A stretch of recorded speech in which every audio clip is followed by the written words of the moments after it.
to give, to help others, should be as natural, as spontaneous as my trying to pick up a cup that is too heavy to lift with just one hand.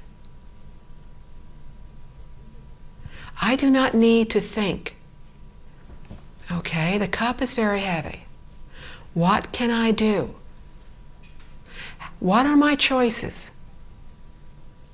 What else can I do to lift that cup? Oh, I have another hand. I can use that hand. With two hands, I can lift it. We obviously don't need to go through this process. We can be talking to somebody, feel thirsty. The cup is too heavy. We continue talking, concentrating on our conversation, and with both hands pick it up. We do so because we know one hand, the other hand, are part of the same body. So one automatically helps the other. This is how spontaneous, how natural we need to be in helping others.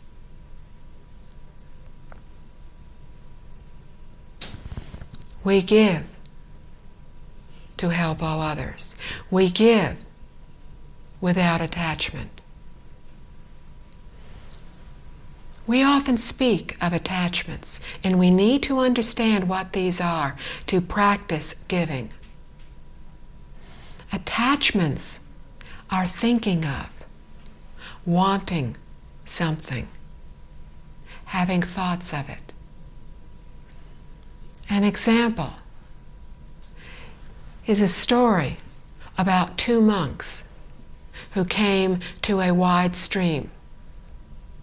The water was very deep, and there was a very pretty young lady standing on their side of the stream. And she was trying to get to the other side, but she could not manage it on her own. She turned to the two monks and asked if they could help her. The older monk said, "No problem," picked her up, carried her across the stream, put her down. The younger monk followed him across the stream.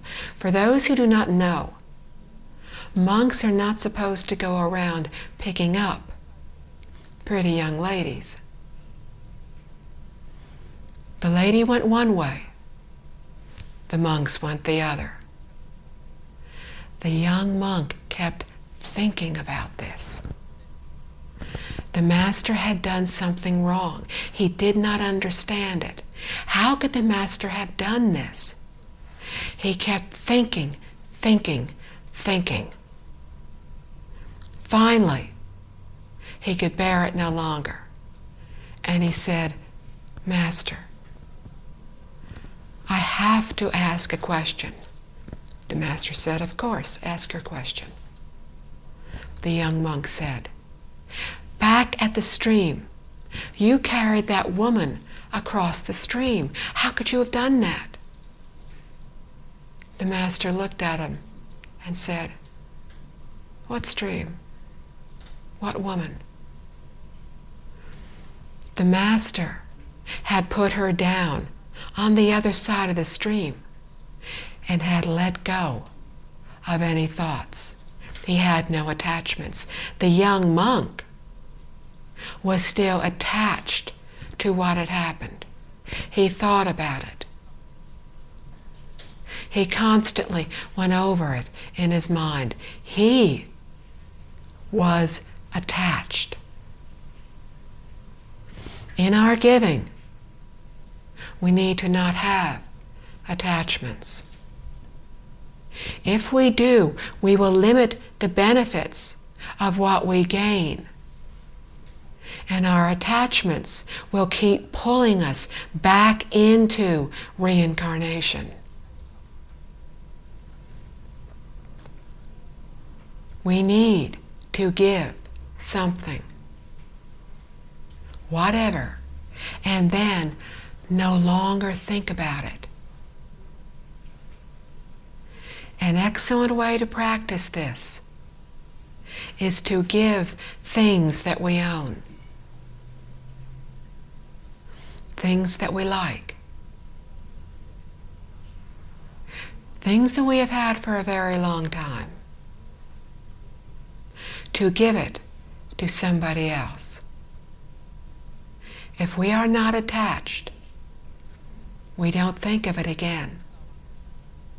If somebody asks us about it,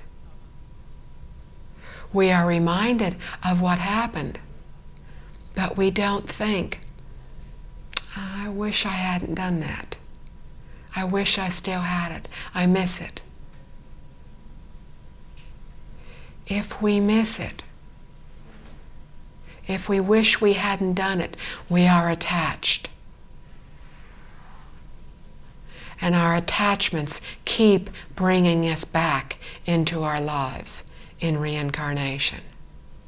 Give and let go. Master Jing Kong often talks about let go. We need to understand what this means. When we give, we let go. We let go of thoughts, of desires for what we had, of wishes that we had it back. We let go of our attachments. But to let go does not mean that we let go of our responsibilities.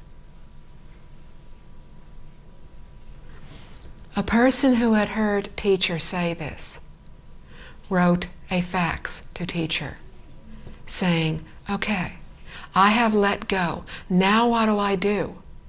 I let go of my job. I let go of my home. I gave everything away. I have no way to earn a living. I have nothing left, no way to support my family. I let go. Now what do I do? This is not letting go. We are to let go of our attachments to something. We let go of the attachment, but we meet the responsibility. When we study, when we go to school, when we work, when we have responsibilities at home, responsibilities where we live, we do everything we can to meet those responsibilities as best we can.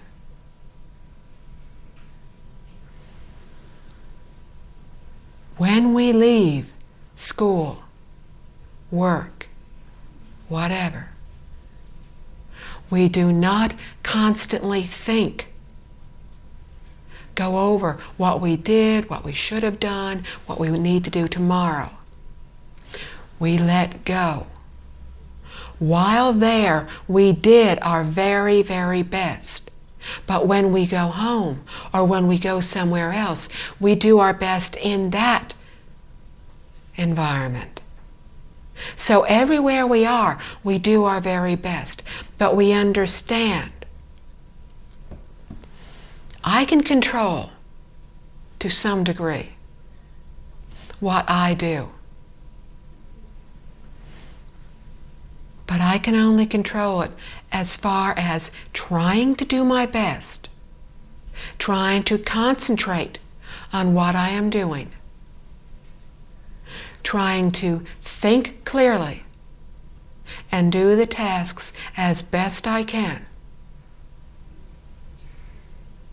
And we can think in this way, but we cannot control things outside of ourselves.